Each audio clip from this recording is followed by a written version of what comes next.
এই স্থানটি হলো মন্দিলা। এই আশেপাশের পরিবেশটা খুব সুন্দর। মন্দিলা থেকে পাগলা বাজারের দূরত্ব প্রায় 1 থেকে 1.5 কিলোমিটার হয়ে যাবে।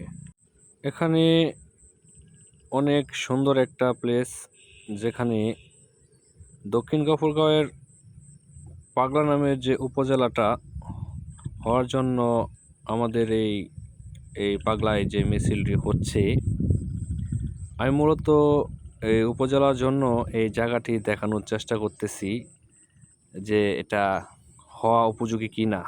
দক্ষিণ গফরগাঁও আউট ইউনিয়নের মানুষ যদি এই জায়গাটা পছন্দ করে, আমি মনে করি এখানে সরকার পক্ষ থেকে লোক এসে এই জায়গাটা পরিদর্শন করে উপজেলা করার জন্য এই স্থান নির্বাচন করবেন। শুধু তাইই নয়, অতি শীঘ্রই কাজ শুরু করে দেবেন। মেইন রোডের পাশে উপজেলা হলে সকলের সুবিধা নেওয়া বরং সহজ হয়ে যাবে। এই মেইন রোডের দুপাশেই উপজেলা করার মতন সুন্দর পরিবেশ আছে এবং পর্যাপ্ত পরিমাণ জায়গাও আছে। এত সুন্দর জায়গা এখানে উপজেলা না হলে হবে কোথায়? পর্যাপ্ত পরিমাণ জায়গা, পরিবেশ সুন্দর, উঁচু জায়গা।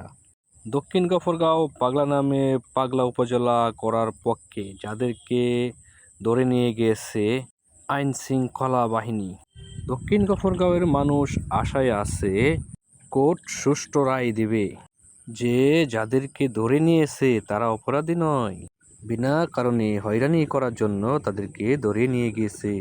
দক্ষিণ গফরগাঁওয়ের মানুষ তারা এটাও বলতেছে সত্যের জয় হবেই হবে, বিনা কারণে কতদিন ধরে নিয়ে যাবে কতজনকে। দক্ষিণ গফরগাঁওয়ের মানুষ আইনের উপর আস্থা এবং ভরসা সব সময় রাখে এবং কি রাখবে। দক্ষিণ গফরগাঁওয়ের মানুষ মহান আল্লাহ তাআলার কাছে আশায় আছে সত্য যেন উন্মোচন হয়, পাগলা যেন উপজেলা হয়। ভুল হলে ক্ষমা করবেন।